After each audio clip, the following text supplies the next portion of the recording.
Hello. Hi, Nancy. Hi. How did you start writing this book? Where did that germ begin? I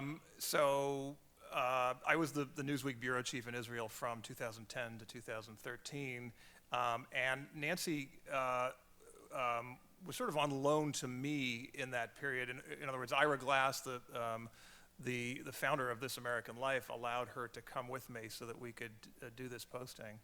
And Nancy did stories from the Middle East, and this was 2010 is kind of an interesting period in Israel, but really 2011 is the more interesting period in the region because that's the start of the Arab Spring, the so-called Arab Spring. And so part of that time we spent traveling around together in the Arab world, Nancy doing her stories and me doing mine. But the kernel for the book started in 2012. I was on deadline. You probably remember this. And working on a story. It was a magazine story, and I had to finish it quickly. And I did that thing that sometimes I do when I'm on deadline, and I need to be really super productive. I typed YouTube into Google, and then began a click binge that wasted a whole afternoon. I see this is not unique to reporters. Other people might do it too. Okay. On this particular binge, I eventually came to a little 20-second clip, and it was a clip of Yigal Amir, the assassin of Rabine. And by the way, we didn't ask, but how many people more or less remember that moment, November 4th, 1995, the assassination, right? And how many people listened to This American Life, right? And so how many people heard the show that is informed by the book? Some of you, okay. This is this little clip of Yigal Amir being interrogated, and it's in maybe 15 or 20 minutes after the shooting, right? The shooting takes place in a parking lot after a peace rally, and police bundle Amir into a police car and take him off to the station a few blocks away, and they get him into a room and begin interrogating him, and the camera goes on. And so this clip I saw, the quality is terrible. Amir is on the left, he's in the shadows, we'll show it to you in a minute. The audio is actually better, but the whole thing was mesmerizing for me, and it was mesmerizing in part because I had been in Israel in the mid-90s. I reported from that rally where Rabine was assassinated. I was sent to cover it, and then I covered the trial of Yigal Amir, the murder trial. I covered every session of the trial, and I was a very young journalist, or a somewhat young journalist, let's say. At the beginning of my career, the event had a big impact on me. And so now, 17 years later, 2012, I'm watching this, and I think it brought back memories of that event. Maybe we'll show it.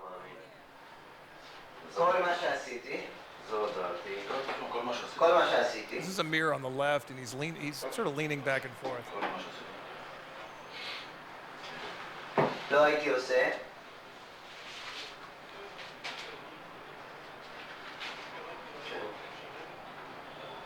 הייתי עושה כתבה? כן. אלא בגלל חובתי הדתית. So can you translate the Hebrew? So what he's saying is everything I did out of a sense of religious obligation. He's kind of rocking back and forth. Can you make him out at all? No, not really. Okay. Well, there's a video where you'll see kind of a better rendering of Amir. And there are 4 or 5 police interrogators on the right side of the table, including a guy in a white shirt. Remember him, because we'll come back to him in a minute. But so I think one thing that struck me was just how calm he is. Yigal Amir. Yigal Amir. That was a disconnect for me, because I remember this moment as a very traumatic moment for Israel.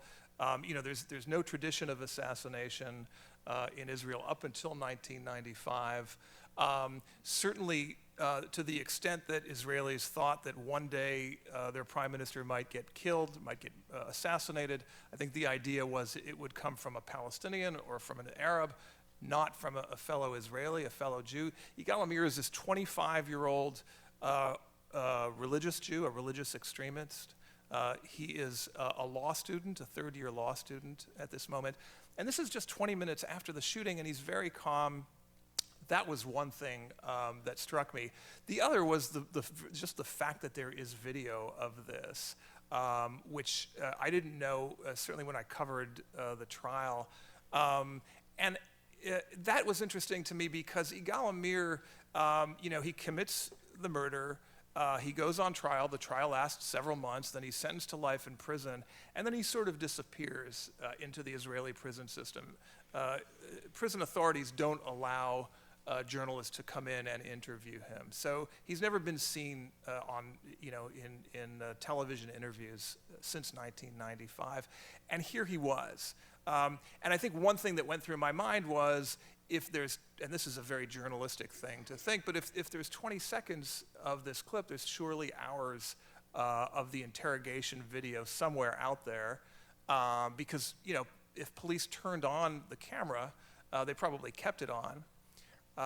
And then I thought, well, how interesting would it be to be able to view hours of the interrogation and really get a sense for Yigal Amir. Who was this guy who took his handgun, his little Beretta, and went out to the square, to this peace rally, and managed to get close enough to Rabine and kill Rabine and really affect the course of history. So that's how it started. And just to say one thing about the reason that he's speaking so slowly in the video is the guy in the white shirt across from him is writing down everything he's saying by hand. That's how the entire interrogation goes. And at one point, in this exchange, you can hear Yigal Amir saying, "Did you get that down?" So he's eager to tell the story of what he did. He wants to lay it all out. He wants to give his reasoning. He wants to tell this tale, and he's happy to wait while the policeman writes it down. So you did eventually find hours and hours of not only this interrogation, but others where Yigal Amir is more visible, and actually in other parts of this video, it's easier to see him. So what are the stories? What emerges from, what was it, 10, 12 hours? This is one of the other videos. Yeah. So I turned this down because the audio is not that interesting. But so eventually I got a chance to see about 10 or 12 hours of the interrogation video. This is Amir on the right. He's in a skull cap. This is one of the interrogators on the left. This is actually about 2 weeks after the assassination. So what do you glean from this? First of all, the whole story of the assassination unspools, and it's exactly like you're describing. Amir is proud of what he did, and so he wants to confess. He doesn't ask for a lawyer, at least not initially, and in fact, even in the police car on his way to the police station, he's already telling police, I did it, I got close enough, I pulled out my gun, I shot Rabine, and then he wants to describe why. And so let me tell you a little bit about what he says and what happened that night. Amir is 23 years old in 1993 when that Oslo peace process is signed in the White House. And you guys probably remember that image of Clinton kind of reaching out reaching with both hands out to almost nudge Rabin and Arafat together for that reluctant handshake. Amir is at his home where he grew up. He's a law student. He is in the second floor of his home in the bedroom where he grew up with his brother. His brother is 2 years older. His brother is Chagai. They're both very, very extreme politically on the right. And they're watching this scene. They're watching that video, or that scene from the White House. And Amir tells himself, and he tells his brother, this is a terrible thing. It's a betrayal of Israel by Rabin. It will undermine Israel's security because the Oslo process talks about giving back some parts of the West Bank and Gaza to the Palestinians. So he talks about this idea of undermining Israel's security, but also it's a betrayal of Judaism. because the West Bank and Gaza is part of the Jewish birthright. It is part of this territory that God promised to the Jews. And already then, he's starting to think and to talk to his brother Haggai, his older brother, about this idea that if this goes forward, someone will have to stop Rabin. And he is willing to do it, and he's willing to kill him and even give his life. And eventually he comes to this idea that he's willing to sacrifice his own life in order to stop this peace process. So he talks about all that, and then he talks about spending 2 years stalking Rabin, going to events where Rabin is speaking publicly or doing other things. Amir reads the paper looking for events where Rabin might appear. Going there with his gun, with his Beretta, and looking for an opening. And he's also in dialogue with God. He's asking God, is this the right thing to do? And he's telling himself that if God wants him to kill Rabin, God will create an opportunity. And he goes to several events where Rabin shows up. One of them at Yad Vashem, he goes to. At the Holocaust Museum in Jerusalem and other places. And it never quite works out. Either he comes too early or too late, or Rabin doesn't show up. And then he reads about this peace rally. This peace rally took place on November 4th, 1995. And the peace rally came at a time 2 years into this Oslo process where Rabin's popularity is up and down. The popularity of the peace process or Israeli support for the peace process is up and down. It's up and down because that signing, that Oslo deal, generates, on the one hand, a great deal of hope that the two sides can set aside their differences and come to some accommodation. But it also triggers this backlash of violence from both sides, from the extremes on both sides. This is that period that the Islamic Hamas group begins the campaign of suicide bombings. And so when it feels hopeful, Israelis are in favor of it, and Rabin's approval rating is up. And when there's a lot of violence, it goes down. So for us, I was a foreign correspondent in Israel in 1995. Covering that rallies are not usually interesting for foreign correspondents. It's, you go and there's a speech, and in Israel it's speeches and songs.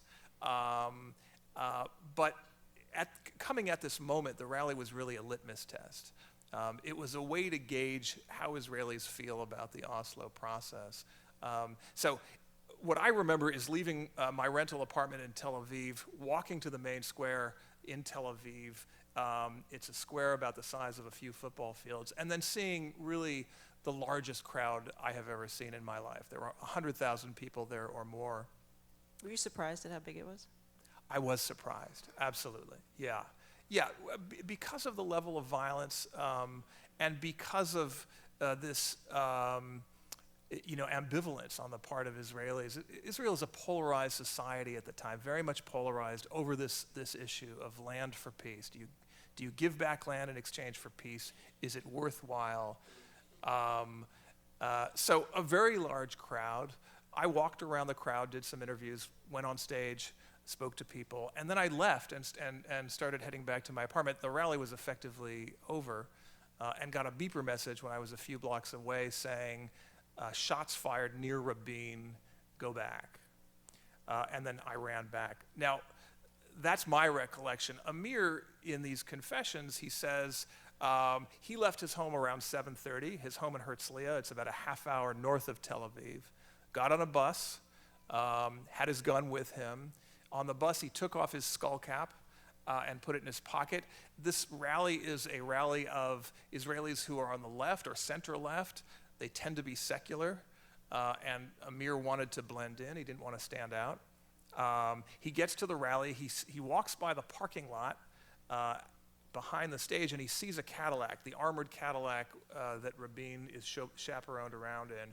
And he hated that car, right? Rabin hated the Cadillac. Tell why. Right. So Rabin's first couple of years in office, he's being driven around in a Chevy Caprice. Which he loved. Which he loved. It was fast and light. But in the months leading up to the assassination, there are intelligence reports about the possibility of an assassination, of the idea that someone might try to harm Rabin. And his Secret Service people insist on a couple of things, and they get their way on one thing, on importing an armored car, this Cadillac. It's the same car that Clinton is being driven around in at the same time here. The Secret Service people are also saying, you need to start wearing a bulletproof vest, and Rabin says, absolutely not. But so Amir sees the Cadillac, and he recognizes this as Rabin's car. There are no Cadillacs in Israel. This is the first Cadillac ever imported to the country. And he manages to get into this parking lot, just to slip into it, even though it's supposed to be secured only for police and Secret Service people.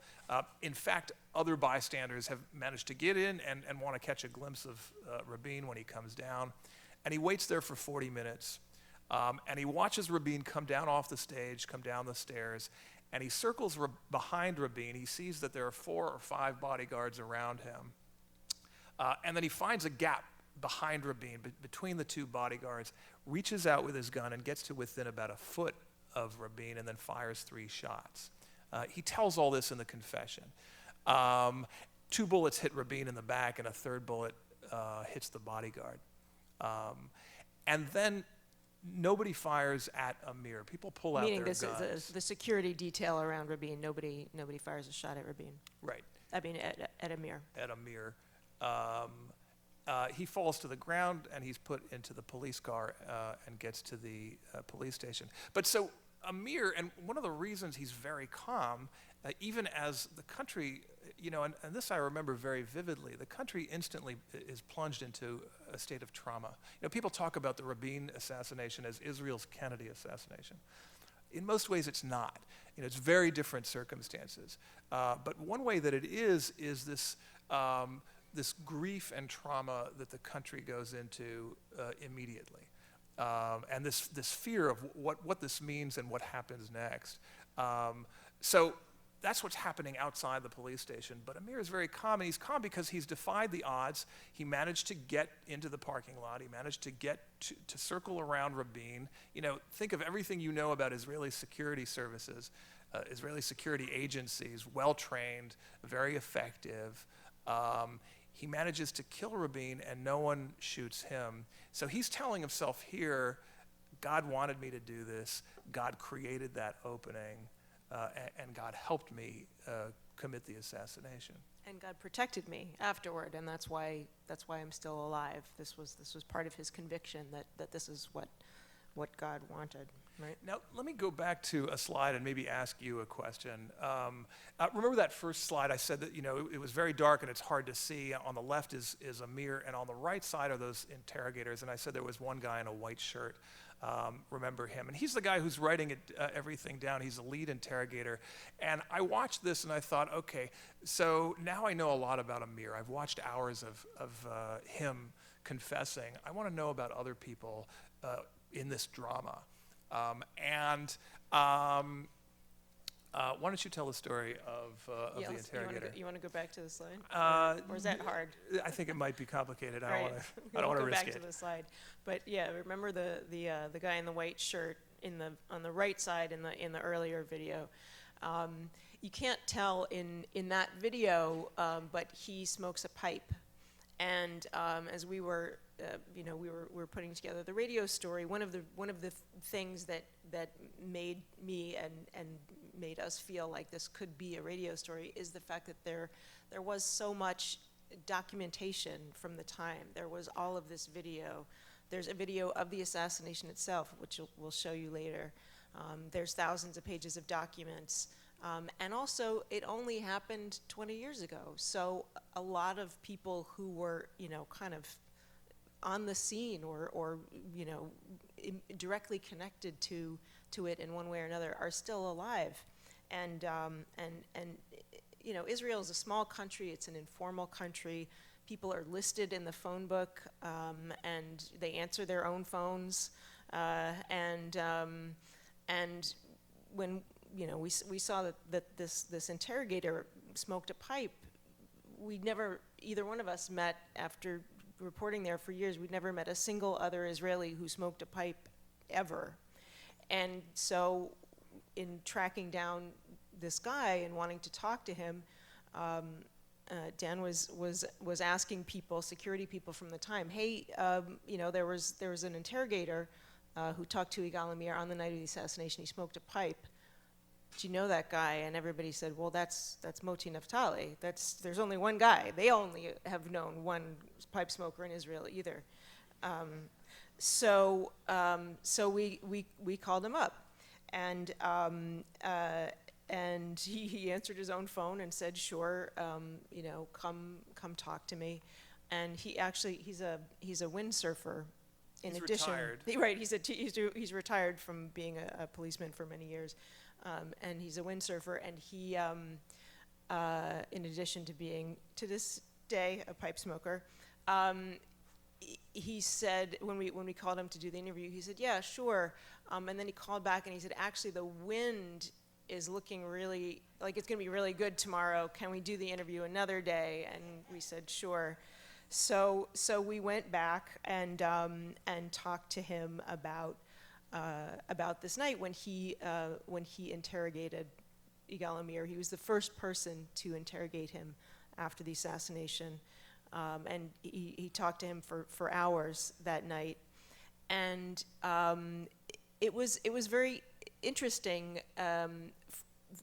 His recollection of being at the time this very experienced policeman. He had interrogated people who had murdered people before. That was not new to him, but he nonetheless was, like most other people in the country, in shock that here he was talking to the man who had just shot the prime minister. And when they started the interrogation, neither one of them knew yet that Rabin was dead. They knew that he'd been shot, but they didn't know that he was dead. But Moti Naftali is sitting across from this young man. He's trying to keep his composure. He's trying to be the calm police interrogator he has trained himself to be over the years, and he talked about having a very hard time keeping that cool and being polite and doing the interrogation the way he wanted to, because he was sitting across from somebody who was not just calm, but also at times gleeful and triumphant about what he'd done. So we have a couple of clips of Moti talking about interrogating Yigal Amir.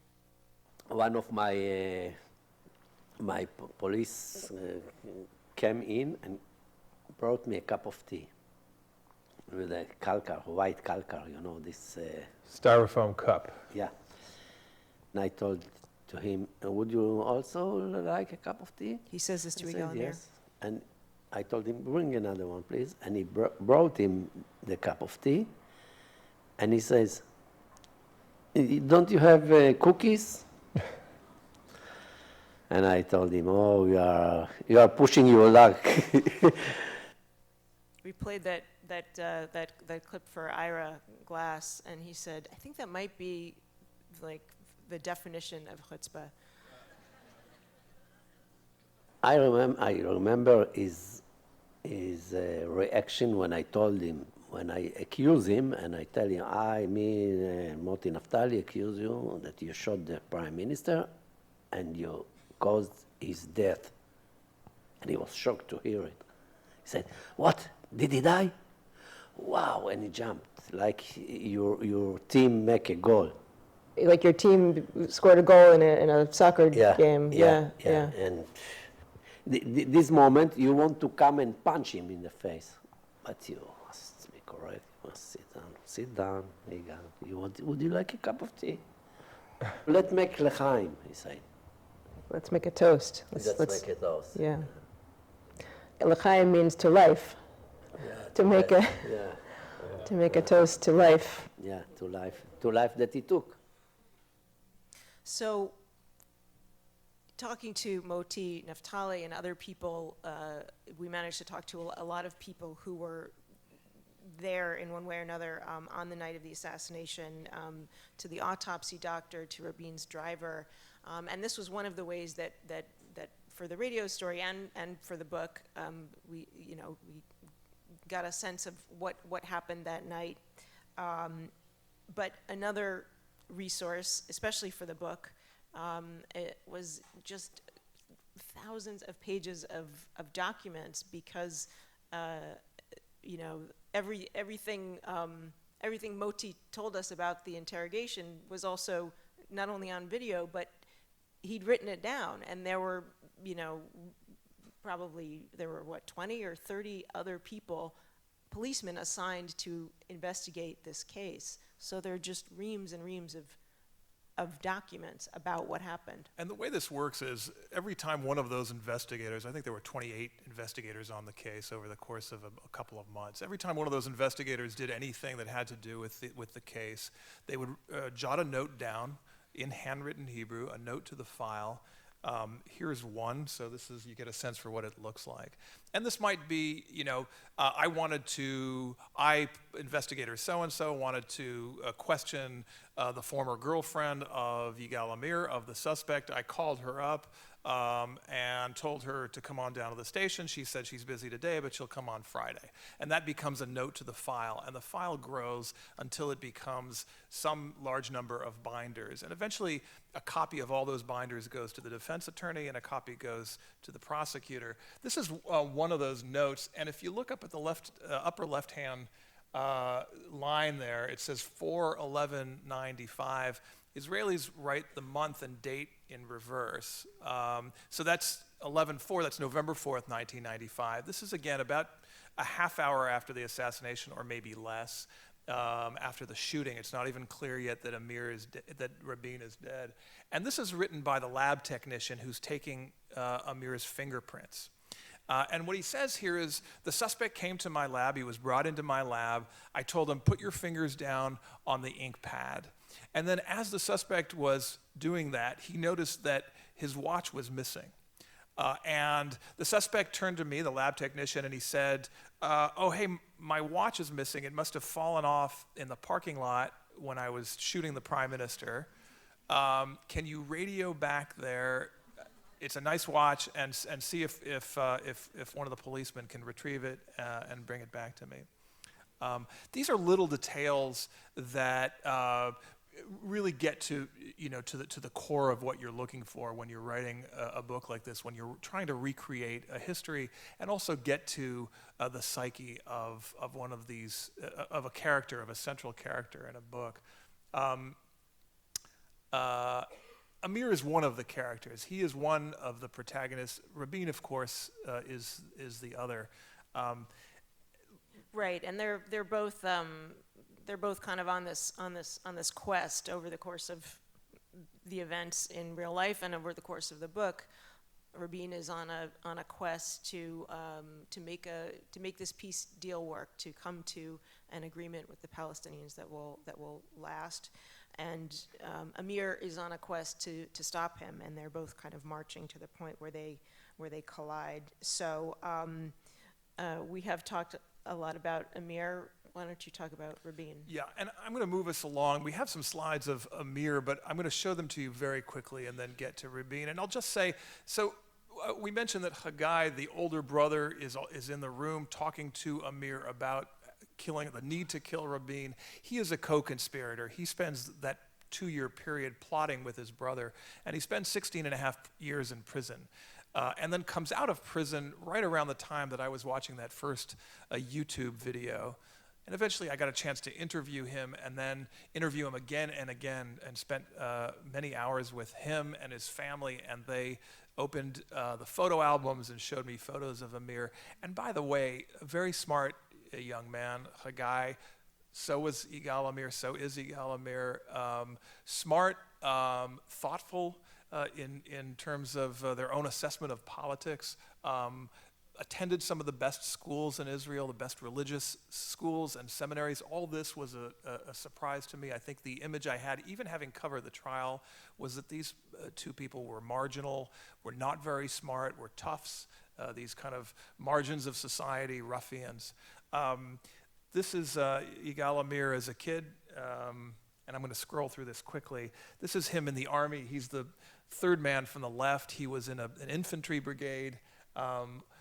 Golani is the name of the brigade, and I think he was in a platoon of all religious people, so they're all in skull caps, and this is him on the right. But let's get to Rabine, because half the story is Rabine, and the book is told in alternating chapters. Rabine, Amir, until the lines cross. Rabine was born in 1922 in mandatory Palestine, and really the formative thing in his life was military service. He spent the first 3 decades of his life in the military, rising to the rank of lieutenant general, and he headed the entire army. He was the chief of staff in the 1960s. He led the military in Israel's 1967 war, in that 6-day war where Israel captures the West Bank and Gaza and Sinai and the Golan Heights. But the West Bank and Gaza is key here because that becomes the territory that years later he's negotiating to give back to the Palestinians. And he leaves the military and becomes a diplomat. He becomes the ambassador to the United States. This is 1970. He's on Meet the Press. This is a period when Nixon is president and Kissinger. He becomes quite close to both of them. Nixon wants Rabine's advice about the Vietnam War and what to do about this fiasco. Okay, this is already years later in 1995, a short while before the assassination. Yeah, maybe you could talk about this. This is one of my favorite pictures of Rabin.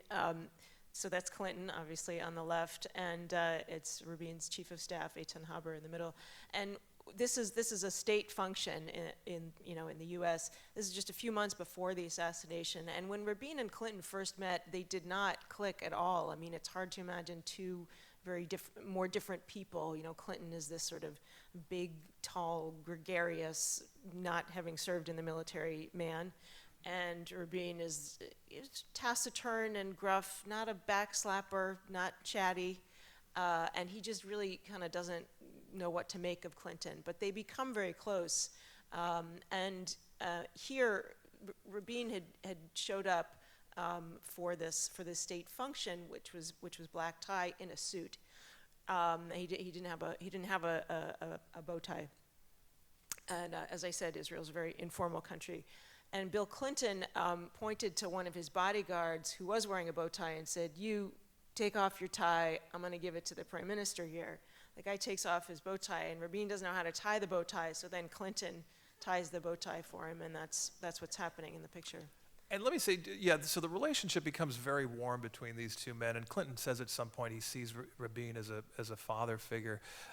Rabin is not this peacenik. I think that term would feel almost offensive to him. He was never a leftist in his career. He was in the left-center Labor Party, but he was really a hawk in the frame of that Labor Party.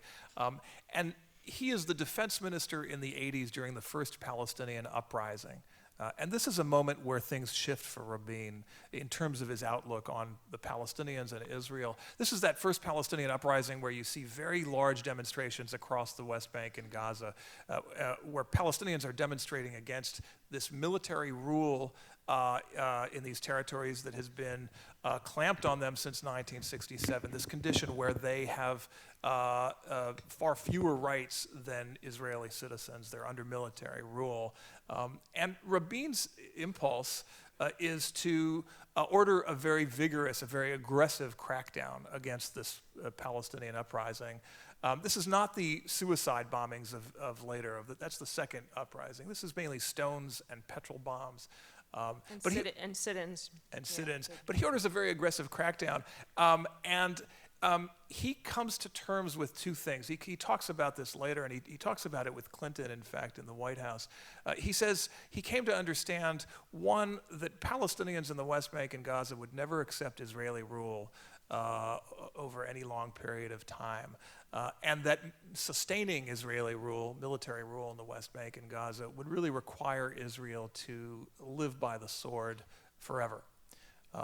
And then the other thing he comes to, the other conclusion he comes to, is that condition of occupying the West Bank and Gaza, of ruling over another nation, that was toxic for Israeli society. He doesn't talk about humanitarian issues for the Palestinians. That comes later. but he thinks about Israeli society and what the impact would be. And all that brings him to embrace this Oslo process that is not his initiative, it's the initiative of his foreign ministry, but when it comes to his table, he decides to embrace it. This is Rabine in 1994 sharing the Nobel Peace Prize with Yasser Arafat on the left, and Shimon Peres in the middle. This is the foreign minister who helped hatch the Oslo process. Look at Rabine's face. Not the happiest guy. And it's mainly because he has to share the stage with Peres, who it turns out his lifelong political rival. One of the advisors I interviewed, one of Rabine's old advisors, said that Rabine told them as they're flying to Norway to pick up the prize, I don't need Peres with me to hold the envelope. Oh yeah, this is Rabine with King Hussein of Jordan. Over the course of the Oslo deal, Israel is able to make a peace agreement with Jordan, which has lasted. They kind of hit it off, these two leaders, right away. Both military men, both very tough, both lifelong smokers, as you can tell. Rabine with his parliaments, Hussein with his King Hussein with his Marlboros.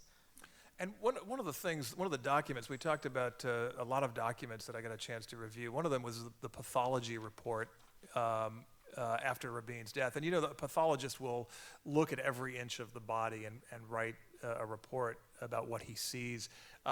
With Rabine, he says at some point he had yellow stains on the insides of between his middle and index fingers on both hands. Should we go to the videos? Yeah. Let's do, we're going to show you maybe two more things. There are two videos. And then we'll take some questions. Do you want to talk about the reenactment? Sure. So the next video we're going to go to is, it's short, and it's a video of the reenactment that the police did with Yigal Amir. This was about 2 weeks after the assassination. They took Yigal Amir to the scene of the murder to reenact it, and it was 2 or 3 in the morning because they were afraid that people would try to shoot Amir. There was a lot of emotion still in the country about what had happened, and he was now this recognizable figure. So they took him out 2, 3 in the morning, and you can see him. He'll be in the middle of the screen, and he's wearing a sort of a big white bib. It looks like, which is a bulletproof vest, which Rabine was not wearing. And Amir was again, this was another part of the investigation that he was pretty eager to participate in. He kind of got into it. You won't see this part in the video, but earlier he's very excited to sort of tell people where to stand. He's like a movie director, you over here and you are more over there. No, you move to the left, and we're going to play after the reenactment the video, which is also short, of the assassination itself. But it helps to see the reenactment first because it's a little easier to see. And this is from a documentary that was an Israeli documentary that was aired a few years ago. So you'll hear the voiceover in Hebrew. אדם בודד הצליח לירות בראש הממשלה שהיה שמור על ידי 3 מאבטחים אישיים. So the guy who's playing Rabine in the red and black check shirt, who's sort of the stand-in for Rabine, is one of the people who was interrogating Yigal Amir in the earlier video you saw. And so the video of the assassination itself didn't come out until after the assassination. It was an amateur video. Remember, I described the event was over, the rally had ended. I had walked away, so had other journalists. So there's no news footage of the assassination. But it turned out that there was an amateur photographer holding a camcorder. This is before every cell phone was also a video camera. And he was standing on a balcony overlooking that very parking lot and waiting for Rabin to come down. He wanted to capture some images of Rabin. This was his hobby. He liked to film politicians. And it's it's nighttime. It's 9:30 at night. It's not it's grainy. It's hard to see people. It's not. People talk about it as Israel's Zapruder film, but the Zapruder film, it's daylight. You can see everything. You can see Jackie Kennedy's expression and everybody's face and what they're wearing. This is not like that. But what you do get from this video that you don't see in the Zapruder film is the victim and the assassin in the same frame. That's how close they are. And so just watch for Amir. They've drawn a red circle around him. And Rabin comes down. You'll see that he's surrounded by bodyguards. You'll recognize him because he's wearing glasses, and occasionally you'll see the glint off his glasses. He's the guy in the suit. So that's Amir in the red circle. Yeah, Amir is going to circle behind Rabin. You now see Rabin with two bodyguards in front of him. One of them is on the left, is in white, and the other is in a suit as well. Rabin is circling behind a guy in black hair and a white shirt. Amir is. Amir is, rather. That's a journalism student. We'll talk about him in a minute. There's the first shot, and two more.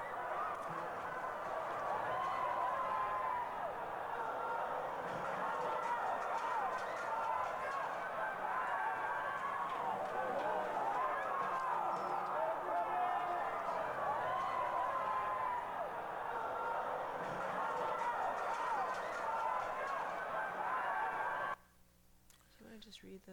Yeah, let me just end by explaining why the book is called Killing a King.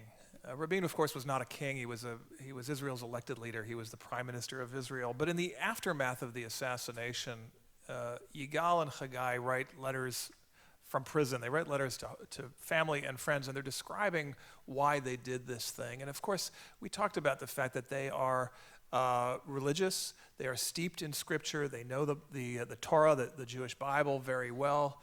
And Haggai writes in one of his letters, he puts the assassination in the context of Jewish history, of the long arc of Jewish history, of prophets and kings.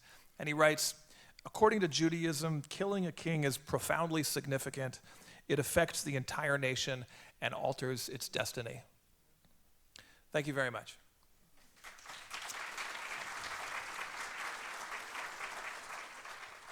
Can you talk a little bit about the subtitle and the remaking of Israel?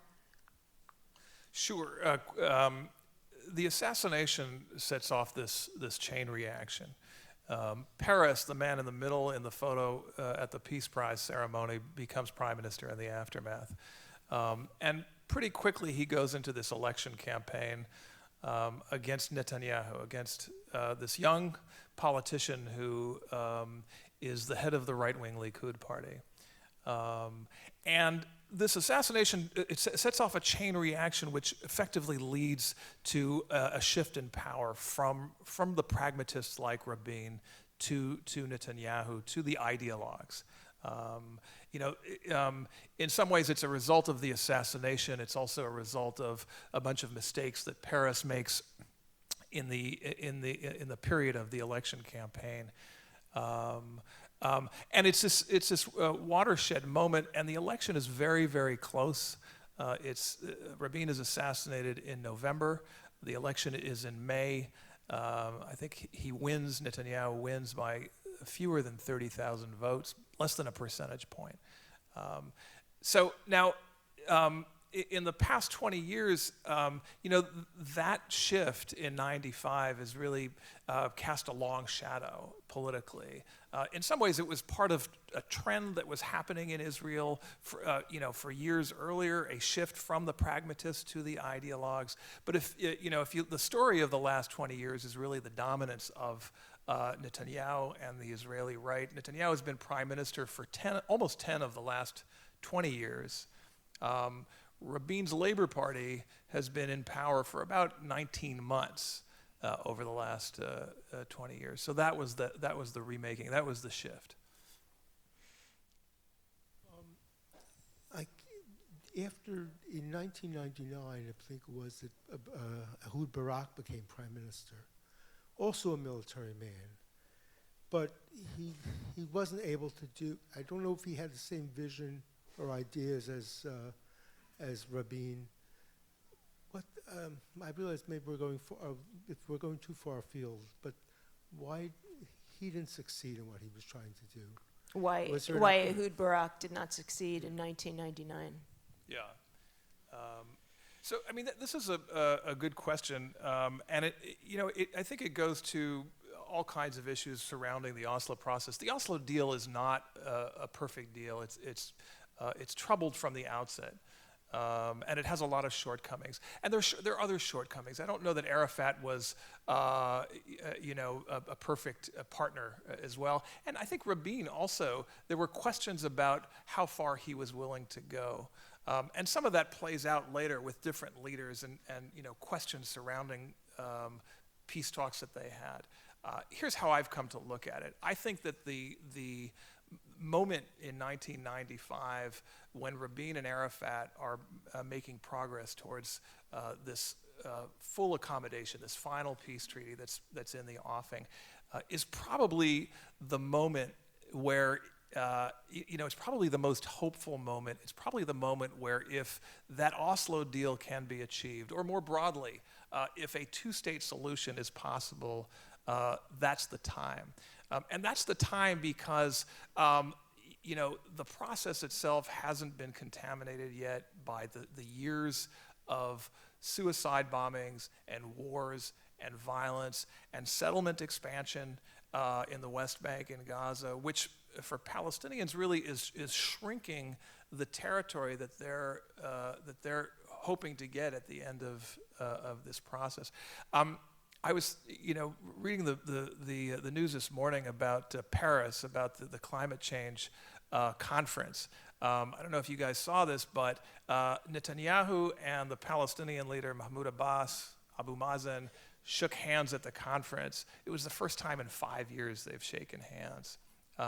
That Oslo process, it creates a real sense of hope, and I think it's a sense of hope that hasn't been seen at any time in the 20 years since, and maybe going forward as well.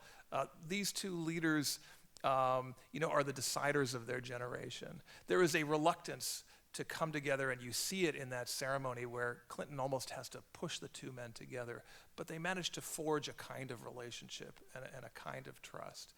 And all that ends with the assassination. One of the most poignant memories of those few days was the blood-stained copy of the song they ended that rally with, a psalm for peace, Lu Yehi. And did you include that in your? It was very touching, blood-stained words of hopeful peace. Yeah, and I'll just tell the story very quickly. Remember we talked about Israeli rallies. They tend to, it's not just speeches. They tend to invite, rock and roll bands or pop bands to come and play on stage. And so you get a speech and then a song and a speech. And it's a little bit of a disconnect because the speeches are often very serious and somber, and then the songs are upbeat. And the final song that they sang on stage was a song for peace. I don't remember the lyrics, but it's very hopeful. Neither did Rabin, which is why he had the lyrics in his pocket. Right. And Rabin, not a great speech maker, not a man full of charisma. Also, it turned out, could not carry a tune because they lined up the singers and the politicians at the very end of the rally and had them sing the song, and they passed a microphone around, and when when it goes by Rabin's mouth, you hear that he's off tune. But he had pulled out the song sheet from his breast pocket, and he was singing from the song sheet, and then he folded it up and put it back in his pocket, and then went down the stairs and was shot by Amir. That page is retrieved from his clothing and brought out and shown to the press, I think soon after the shooting, and it becomes this poignant symbol of what the contrast between what Rabin was trying to do and the violence that ended his life. two related questions. Does Amir today see himself as a hero? And also, is there any movement in Israel for him to be released, paroled, or in the reasonably near future? I guess I would say yes and no are the short answers. He definitely views his own actions as the thing that saved Israel, the thing that saved Israel from this terrible fate. He is not repentant. He has never recanted. And, he was sentenced to life in prison. Now, in Israel, life in prison usually means, it doesn't actually mean that you'll spend the rest of your days in prison. It usually is commuted after 20 or 25 years. Most lifers spend about 20 years in prison. So every now and then the question comes up, will Amir's sentence be commuted? And then newspapers in Israel will conduct polls and ask people, should it be commuted or shouldn't it? And you often get 15 or 20 or 25% who say it should be commuted. It's time to release him. But it's very hard to imagine, to commute the sentence, it requires the president to sign a pardon. It's very hard to imagine any Israeli president signing a pardon and Amir going free. So I imagine that he will spend the rest of his life in prison. At the beginning of your talk, you talked about the security and how tight it is in Israel. And while I was in Israel not too long ago, one of the theories was that the bodyguards were somehow or other embedded or perhaps in cahoots or sympathetic and knew this was going to happen. In your investigation, did you find any credence to that theory? The conspiracy theory. So, and remember we talked about the Kennedy assassination and how it's mostly not like the Rabin assassination, but in some ways it is. The conspiracies, that's one way it's similar. There are conspiracy theories surrounding the assassination. I had kind of looked into it a little bit and thought that they don't hold up. There's just so much evidence. And my initial approach in writing the book was I was going to ignore all that. And then a series of things happened. In part, I came to understand that a lot of Israelis either believe in the conspiracy theories or have some fundamental doubts about what really happened. We've looked at polls that say up to a third of Israelis have doubts. That and some other things made me decide to really probe the issue and look into it. And I went down a rabbit hole that took a fair amount of time and energy to try to figure this out, and involved at one point taking the clothes that Rabin wore, the bloody clothes that Rabin wore on the night of the assassination, with the cooperation of his family, packing them into hand luggage, and fly. And I wanted to get them tested by a forensic expert, and I wanted to do it away from the politics, away from Israel. So flying to the United States, I used to cover national security in Washington, so through law enforcement people I knew, finding a forensic analyst whose view on this, whose assessment of the clothes and what really happened would just be absolutely unimpeachable. So finding him, he lives in a town in Arizona, called Carefree, Arizona, Carefree, oddly, and flying out there with the clothes to have it tested. The story is all told in the book. The upshot is there was no conspiracy. There was one shooter, and it was Yigal Amir. What was Rabin's peace plan? What was Rabin's peace plan? Well, Rabin, the Oslo peace plan, I think both its beauty and its weakness, its strength and its weakness, was that it was vague. And it pushed off most of the core issues. What do you do about the West Bank and Gaza? Do Palestinians get a state of their own? What do you do about the settlements? What do you do about Jerusalem and the Old City? It pushed off all those issues to a later period for negotiations. And it defined that period. The final status, as they were called, the final status negotiations were supposed to be completed by 1999. It talked vaguely about this idea that Israel cedes land, in exchange for peace with the Palestinians. But none of these core issues is addressed in the agreement itself. Now, this is the beauty of it because the idea is there's no trust at all between Israelis and the PLO, this group that for Israel embodied terrorism and evil. And in this interim period, you can build trust. It was also the failing of the agreement because, in fact, in the interim period, the opponents could use violence to undermine trust. And that's part of what happened. Really, I interviewed people who were involved in negotiating Oslo, and one of the things they say is maybe it was a mistake to have it drawn out over a long period of time. Maybe it should have been done quickly.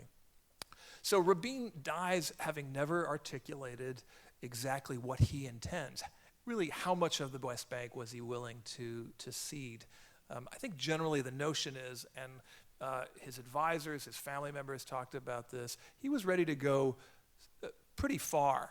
But he doesn't articulate it in his lifetime. Part of that is because he feels that the more you give away, in other words, the more you talk about, the harder it is to negotiate. You've given away your negotiating cards. And also, he doesn't want, he wants to preserve these issues until he can actually feel like he's getting the things he wants from the other side. So he doesn't want to be public about what he's willing to do until he actually gets in the room. It sounds like he had made up from what you say, he had made up his mind a couple years before. But yet I seem to recall in Israel at the time, there was a great deal of talk about the political climate, the climate of hate. Is that accurate or not accurate, or did that have any effect on Amir or not? So this is a really good question, and I'll just explain. We talked about Israel having been a very polarized society. About half the country opposes this deal, and half supports it. And the half that opposes it doesn't just think it's a bad idea. A lot of the people on the other side, on the right side of the map, really feel that this is awful, that this is going to lead Israel down a terrible road. And then there's the religious element, that this is a betrayal of Judaism. And so the protests, certainly in the months leading up to the assassination, get rowdy and ugly. These are protests against Rabin and against Oslo. Right. So Rabin is portrayed as, in some cases, as a murderer, as a traitor. People are holding up signs of Rabin dressed in a keffiyeh, in an Arab headdress, to look like Arafat, or dressed in an SS uniform, in a Nazi uniform. When he's assassinated, there is a notion, certainly on the left, certainly among members of Rabin's family, that this atmosphere, this rhetoric, this inflammatory rhetoric, contributed to the assassination, that it legitimized the violence against Rabin, the notion of someone committing a violent act against Rabin. I think it's very hard to get at the extent to which that is true. How much did that impact Amir? I think intuitively my feeling was that makes sense. Sociologically, if you create an atmosphere of violence, it maybe gives someone a feeling of a legitimacy to go out and do something horrific. But Amir was so self-assured and cocky. He was a blusterer, and in some ways didn't really care about politicians, didn't really care about what the politicians said. He had the ideas on his own. I'm not sure. If you take away the rhetoric, if you take that component out of history, I'm not sure there wouldn't be an assassination anyway. What I will say is that what did influence Amir was the kinds of things that rabbis were saying, that some rabbis were saying on the right, on the extreme right, about Rabin and about this peace deal, invoking Talmudic doctrines of Jewish law that effectively said that a death sentence hangs over Rabin. This was talked about in some religious seminaries, sometimes in synagogues, and Amir is tuned to this, and this does have a real effect on him because the view of rabbis is something that is important to him. I'd like to get back to the issue of the security system there. Given that atmosphere of hatred, given that Amir started shadowing Rabin 2 years before he did this, and then was able to gain easy access to Rabin before he assassinated him,